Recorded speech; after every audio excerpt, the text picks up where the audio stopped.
ఈరోజు వేములవాడ నియోజకవర్గంలో కేంద్ర ప్రభుత్వ నిధులతో వాళ్ళ అనేక అభివృద్ది కార్యక్రమాలను వాళ్ళ ప్రారంభించడం జరిగింది.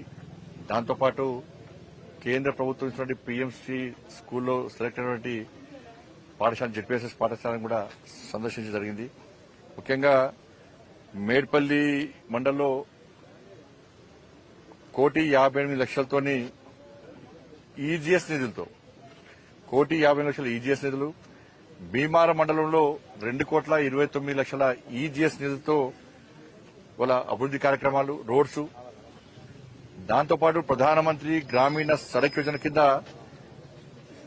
దమ్మన్నపేట టు కాచారం వయా కల్వకోట రంగాపూర్ వరకు 2,47,00,000తోని ఇవాళ ఆ రోడ్డు పనులను ఇవాళ ప్రారంభించడం జరిగింది. దానిలో బ్రిడ్జ్ కూడా 1,80,00,000తో బ్రిడ్జ్, 1,80,00,000తో బ్రిడ్జ్, దాంతోపాటు ఎంపీ ల్యాడ్స్ దాదాపు 50,00,000తోని ఎంపీ ల్యాడ్స్ కూడా ఇలా అంతర్గత రోడ్లను, మిగతా రోడ్లను కూడా ఈరోజు ప్రారంభించుకోవడానికి ఈరోజు రావడం జరిగింది. ఇలా కేంద్ర ప్రభుత్వం ఇలా కరీంనగర్ పార్లమెంట్ నియోజకవర్గంలో ఈజీఎస్ సంబంధించి మాక్సిమం అన్ని గ్రామ పంచాయతీలకు కూడా ఈజీఎస్ ద్వారా అనేక ప్రాంతాల్లో రోడ్లను వేసే ప్రయత్నం చేస్తాం. నేను పార్లమెంటు సభ్యునిగా గెలిచిన తర్వాత ఇలా సిఆర్ఎఫ్ సంబంధించి ఈ నియోజకవర్గం కూడా దాదాపు 2 రోడ్లను వేయడం జరిగింది. 219 కోట్లతో సిఆర్ఎఫ్ నిధులు రోడ్లు వేయించారు. సిఆర్ఎఫ్ నిధులతో ఈజీఎస్ నిధులతో దాదాపు అన్ని గ్రామ పంచాయతీలకు కూడా ఈజీఎస్ నిధులిచ్చి రోడ్లను వేయించే ప్రయత్నం చేయడం జరుగుతున్నది. కరీంనగర్ జగిత్యాల్ నేషనల్ హైవేకు 2,146 కోట్లతో ఆల్రెడీ పనులు ప్రారంభమైనాయి. కరీంనగర్ జగిత్యాల్ 2,156 కోట్లతో ఇవాళ టెండర్ ప్రాసెస్ కు అతి త్వరలో టెండర్ ప్రాసెస్ కూడా స్టార్ట్ చేయబోతున్నాం. కరీంనగర్ రైల్వే స్టేషన్ కు 51 కోట్లతో అభివృద్ది చేసినాం. కరీంనగర్ ఆర్ఓబికి 154 కోట్లు. ఈ ఈజీఎస్ ఈ నిధులను కూడా దాదాపు 650 కోట్లతో కూడా అభివృద్ది చేసే ప్రయత్నం చేస్తున్నాం. నేను పార్లమెంటు సభ్యునిగా గెలిచిన తర్వాత దాదాపు 20,000 కోట్ల రూపాయల నిధులను ఈ కరీంనగర్ పార్లమెంటు నియోజకవర్గానికి తీసుకురావడం జరిగింది. కాబట్టి రాబోయే రోజుల్లో కూడా ఇంకా నిధులు తీసుకొచ్చి వాళ్ళ పీఎంసీ స్కూల్స్ కూడా చాలా లాభం. పీఎంసీ స్కూల్ అంటే ఒక్కొక్క పాఠశాలకు 20 లక్షల నుంచి ఇంకా 2 కోట్ల వరకు కూడా నిధులు ఇస్తుంది. కేంద్ర ప్రభుత్వం డైరెక్ట్ నిధులు ఇస్తుంది. ఇట్లా అనేక రకాల అభివృద్ది చేసే ప్రయత్నం చేస్తున్నాం. తప్పకుండా రాజకీయాల గురించి ఎక్కడ మాట్లాడకుండా, రాజకీయాల తావు లేకుండా అభివృద్ది కార్యక్రమంలో అందరం కలిసిమెలిసి ముందుకు పోయే ప్రయత్నం చేస్తున్నాం. నిన్న హుజాబాద్ లో కూడా స్థానిక శాసనసభ్యులు కౌశిక్ రెడ్డి గారితో కలిసి అభివృద్ది కార్యక్రమం ప్రారంభించడం. మన చొప్పదండ్రి నియోజకవర్గంలో కూడా గౌరవ ఎమ్మెల్యే సత్యం గారితో కూడా అభివృద్ది పనులు ప్రారంభోత్సవం చేసినాం. గతంలో కవంపల్లి సత్యనారాయణ గారితో కూడా మనకోట ఎమ్మెల్యేతో కూడా అభివృద్ది పనులు ప్రారంభించే ప్రయత్నం చేసినాం. పున్నం ప్రభాకర్ గారు నేను కూడా అభివృద్ది పనులు ప్రారంభించే మన వర్షం కారణంగా అవి వాయిదా వేయడం జరిగింది. కానీ ఎక్కడ పోయినా కూడా రాజకీయాలతో సంబంధం లేకుండా, రాజకీయాలకు తావేయకుండా ఇలా కరీంనగర్ పార్లమెంటును అందరం కలిసిమెలిసి అభివృద్ది చేసే ప్రయత్నం చేస్తాను. దాంతోపాటు ఈరోజు హైడ్రా కమిషనర్ అధికారి ఒక ట్వీట్ చేసిండు. ఆయన ఏంటంటే అక్బరుద్దీన్ ఓవైసీ కళాశాలను దాని జోలి కోరట, జోలి పోతే అన్యాయం జరుగుతుందట. పాపం ఈయనకి ఏ అన్యాయం గుర్తొచ్చిందో ఆయనకి ఏం తెలుస్తుందో మనకు అర్థం కాలేదు. ఒక అధికారి ఒక పార్టీకి వత్తాసు పలకడం ఇంతకంటే మూర్ఖత్వం ఇంకోటి కాదు. మరి ఈ అధికారి ఆలోచన రాష్ట్ర ముఖ్యమంత్రి గారు స్పష్టం చేయాలి. ఆయన అది ఆలోచన రాష్ట్ర ప్రభుత్వం యొక్క నిర్ణయమా లేకుంటే ఆ అధికారి యొక్క సొంత నిర్ణయమా స్పష్టం చేయాల్సిన బాధ్యత రాష్ట్ర ప్రభుత్వం మీద ఉంది. ఎందుకు అక్బరుద్దీన్ కు కొమ్ములు ఏమన్నా ఎందుకు ఇవ్వాలి ఎగ్జామ్షన్ వాళ్ళకు? వాళ్ళ మూసీ పరివారక ప్రాంతంలో చెరువులు, శిఖంలు ఆ ప్రాంతంలో తెలియక కష్టపడి పోగు చేసుకున్న డబ్బులతోని చిన్న చిన్న గుడిసెలు వేసుకుని చిన్న చిన్న ఇళ్లు కట్టుకున్నటువంటి వేలాది గుడిసెలను, ఇళ్లను కూల్చేసినటువంటి హైడ్రా అధికారులు ఈ తెలంగాణలోని కాంగ్రెస్ పార్టీ ప్రభుత్వం వాళ్ళ ప్రాణాలు కావు, వాళ్ళ ఆస్తులు కావు, వాళ్ళ విలువ లేదుగా. వాళ్ళేమో కూల్స్తారట, వాళ్ళకు నష్టం జరగదట. వాళ్ళ పట్ల మానవత్వం లేదట. వీళ్ళకు ఈ కాంగ్రెస్ పార్టీ ప్రభుత్వానికి అధికారులకు మానవత్వం లేదట. అక్బరుద్దీన్ ఓవైసీ కాలేజీలో మాత్రం 10,000 మంది స్టూడెంట్స్ ఉన్నారట. దాన్ని కూల్స్తే సల్కం చెరువులో ఒకటి ఉంది. అది ఇది నేను చెప్పింది కాదు. ఈ రాష్ట్ర ప్రభుత్వం సల్కం చెరువులో అక్బరుద్దీన్ ఓవైసీ కళాశాల నిర్మాణం జరిగింది అని చెప్పి రాష్ట్ర ప్రభుత్వమే స్పష్టం చేసింది. చేసినప్పుడు కూల్చాలనా లేదా మీరు చెప్పండి అన్న. వాళ్ళ గత ఏడాది నోటీస్ ఇచ్చారు. నోటీస్ ఇచ్చినప్పుడు ఏం చేయాలి రాష్ట్ర ప్రభుత్వం? మీరు ఈ విద్యా సంవత్సరానికి అవకాశం ఇస్తున్నాం, నెక్స్ట్ విద్యా సంవత్సరానికి మీ కాలేజ్ ఉంచామని చెప్పాలి. ఎందుకు చెప్పండి ప్రభుత్వం? చెప్తే ఆ విద్యార్థులు అందరూ కూడా వేరే కళాశాలలో షిఫ్ట్ చేసేవాళ్ళు కదా. చెప్పరు. ఇది ఓట్ బ్యాంక్. ఎంఏం పార్టీ కొమ్ము కాస్తే ఓట్ బ్యాంక్. ఎందుకు కూల్స్తారు? పేదల ఇళ్లకు ప్రాణాలకు విలువ లేదా? పేదల ఆస్తులకు విలువ లేదా? వాళ్ళ పట్ల మీకు మానవత్వం లేదా? ఒక్క ఓవైసీ కుటుంబం పట్లనే మానవత్వం ఉందా? వాళ్ళ ఆస్తులు వాళ్ళలో చదువుకునే విద్యార్థులు మాత్రమే. ఇలా విద్యార్థులకు అన్యాయం చేయాలని కోరుతలే మేము. విద్యార్థులకు న్యాయం చేయాల్సిందే. ఇతర కాలేజీ షిఫ్ట్ చేయాలి. ఆ దమ్ము లేదు రాష్ట్ర ప్రభుత్వానికి. ఇలా కానిస్టేబుల్ మీద దాడి చేస్తారు. వాళ్ళకు ఒత్తాస వస్తుంది ప్రభుత్వం. ప్రభుత్వ జాగాలు కబ్జా చేస్తారు వాళ్ళకు ఒత్తాస వస్తుంది ప్రభుత్వం. ఓవైసీ కుటుంబానికి ప్రైవేటు జాగాలు కబ్జా చేస్తారు. వాళ్ళకు ఒత్తాల్సి వస్తుంది ప్రభుత్వం. కరెంటు బిల్లు కట్టరాళ్ళు ఓల్సిటీలా, వాళ్ళకు ఒత్తాల్సి వస్తుంది ప్రభుత్వం. తీవ్రవాదులకు స్థావరాలు ఇస్తారు వీళ్ళు. ఓవైసీ కళాశాలలో విద్యార్థులను తయారు చేస్తున్నారంటే ఎవరైతే తీవ్రవాదులతో సంబంధం లేవో వాళ్ళకు ఉద్యోగాలు ఇస్తుండదు. అలా ఇది నేను చెప్పింది కాదు. అరెస్ట్ చేసి తీసుకుపోయి ఇక్కడి నుంచి. ఇదెక్కిరి ఆలోచన తెలంగాణ సమాజం గుర్తించాలి. దీన్ని రాష్ట్ర ప్రభుత్వం యొక్క ఓట్ బ్యాంక్ రాజకీయాలను ఇలా తెలంగాణ సమాజం, హిందూ సమాజం గుర్తించాల్సిన అవసరం ఉంది.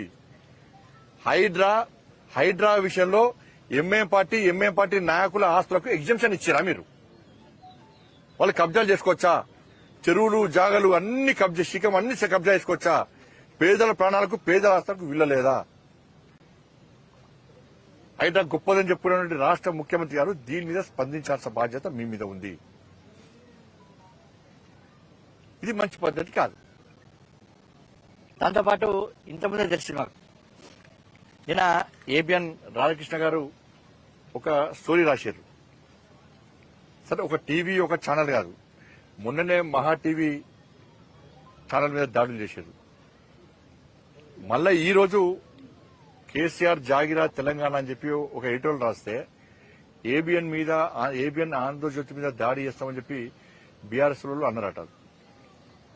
ఇది మంచి పద్ధతి కాదు. దీని ప్రధాన కారణం ఎవరంటే రాష్ట్ర ప్రభుత్వం యొక్క చాతకాంతనం. ఇప్పుడు మహా టీవీ మీద దాడి చేసినప్పుడు ఈ రాష్ట్ర ప్రభుత్వం కఠినంగా వివరిస్తే, ఆ గుండాలను కఠినంగా శిక్షిస్తే ఈ పరిస్థితులు ఉత్పన్నం కావు. ఎందుకు తీసుకోరంటే వీళ్ళు వాళ్ళు ఒకటే, బీఆర్ఎస్ కాంగ్రెస్ ఒకటే. నువ్వు కొట్టినట్టు నేను ఏడ్చినట్టు చేస్తా అనేటువంటి ఆలోచనతో వీళ్ళిద్దరున్నారు. మహా టీవీ మీద దాడి చేసినటువంటి నిందితులను నామమాత్రంగా రిమాండ్ చేసిండు, ఏదో కథం బెయిల్ ఇచ్చిండు, కథం పంపించారు. బెయిల్ ఇచ్చే ఆస్కారం కావాలని రాష్ట్ర ప్రభుత్వం ఇచ్చింది. ఆ రోజు కఠినంగా వివరిస్తే ఇలా ఏబిఎన్ మీద దాడి చేస్తాం అనేవాళ్ళు కాదు. ధైర్యంగా మేము దాడి చేస్తామంటే నేను అడుగుతున్నా, ఇప్పటికే మరి రామచంద్రరావు గారు ఆదేశించారు యువమోర్చాలను. ఇలా బీఆర్ఎస్ పార్టీకి ఒక ఛానల్ ఉన్నది. ఇలా ఏబిఎన్ మీద మీరు దాడి చేసి చూపట్టండి. చుక్కలు చూపడతారు. మామూలుగా యువమోర్చా కార్యకర్తలు రెడీ ఉన్నారు. మీకు అక్కడక్కడ 10 మంది 20 మంది వస్తారు. మీకు మామూలు 100 మంది ఉన్నారు. ఏబిఎన్ కాదు, ఏ ఛానల్ మీద దాడి చేసే ప్రయత్నం చేసినా బీఆర్ఎస్ లకు భారతీయ జనతా పార్టీ చుక్కలు చూపడుతున్న విషయాన్ని బీఆర్ఎస్ పార్టీ గుర్తించారు. నీ గుండాయిజం, నీ అయ్య గుండాయిజం ఈ తెలంగాణ రాష్ట్రం నడువు రాసిపెట్టుకోవడం. ఇంకా నీ అయ్య జాగిరి, నీ జాగిరి ఉందని చెప్పి ఉవ్విలుడుతున్నారు. ఇంకా అహంకారంతో మాడుతున్నారు. మొన్న కేసీఆర్ కొడుకు చూస్తే బీజేపీ వాడు, కాంగ్రెస్ వాడు పడతారు. మీరు వాళ్ళు కూడా పడతారు.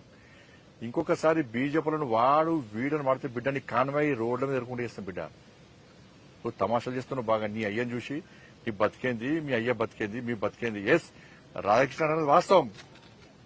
తెలంగాణ ఉద్యమం కంటే ముందు మీ ఆస్తిపాస్తులేంది, నీ కుటుంబ ఆస్తిపాస్తులేంది? 3 తల షర్ట్ వేసుకున్నావు నువ్వు, నీ కుటుంబం అంతా 3 తల షర్టు కింద రబ్బర్ చెప్పులు వేసుకుంటారు. మీరు ఫోటో చూపడతా. ఇవాళ మీ 1000 కోట్ల ఆస్తులు ఎక్కడి నుంచి వచ్చినాయి? 1000 కోట్ల ఆస్తులు ఎక్కడి నుంచి వచ్చినాయి నీకు?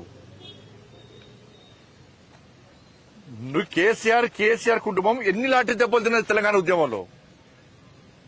ఎన్ని కేసులున్నాయి మీ మీద? ఎన్నిసార్లు జైలుకు పోయారు మీరు, మీ కుటుంబం?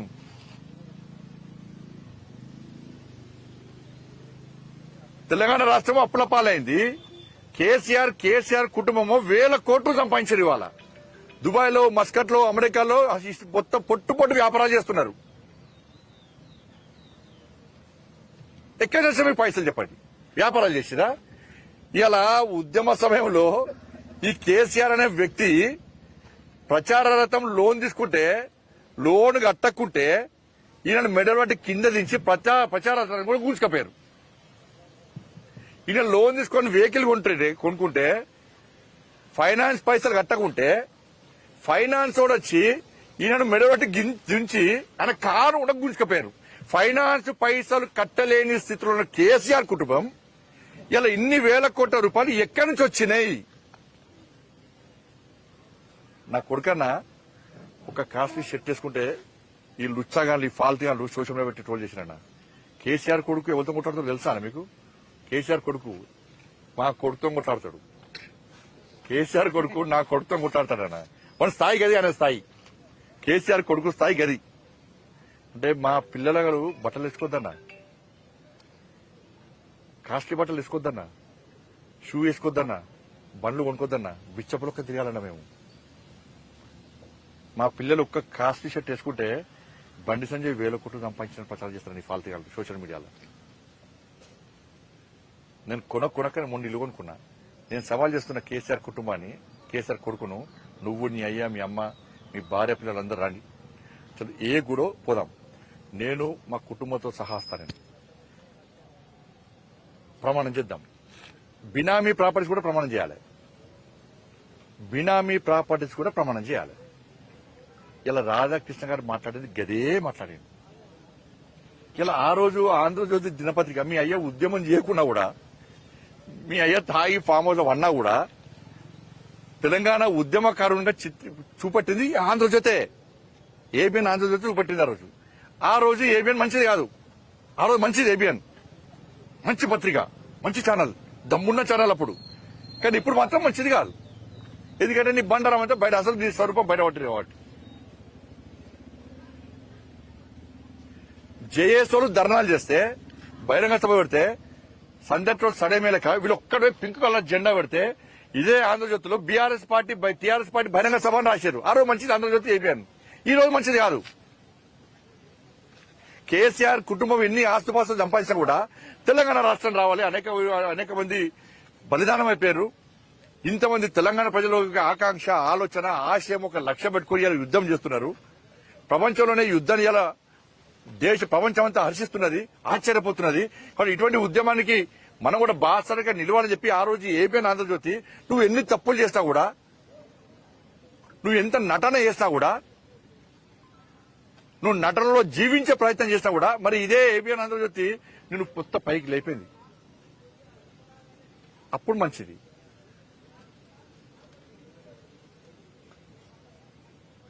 కాబట్టి రబ్బర్ చెప్పులు, 3 తల షర్ట్ వేసుకున్నటువంటి, కారులోను ప్రచార రథం లోన్ కూడా కట్టలేనటువంటి పరిస్థితుల్లో ఉన్నటువంటి కేసీఆర్ కుటుంబానికి ఇన్ని 1000 కోట్ల రూపాయలు ఎక్కడి నుంచి వచ్చినాయి? కాళేశ్వరం చంపే ఇప్పుడు ఈ ప్రభుత్వం ఏంది?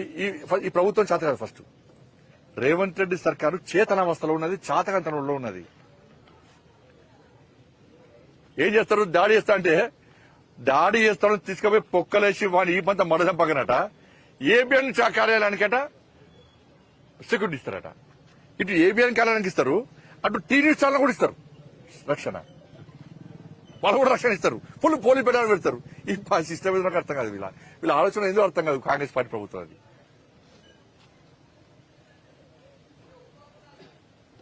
బేరస్తున్న వాళ్ళకు దొంగ కేసు పెట్టిన పేపర్ లీకేజ్ అని చెప్పింది. నాకు బెయిల్ లేకుండా జైలుకి పంపినా. హిందీ పేపర్ ఎవడన్నా లీక్ చేస్తాడా? సాయంత్రం 8 గంటలకు కూడా నా మీద కేసు పెట్టారు.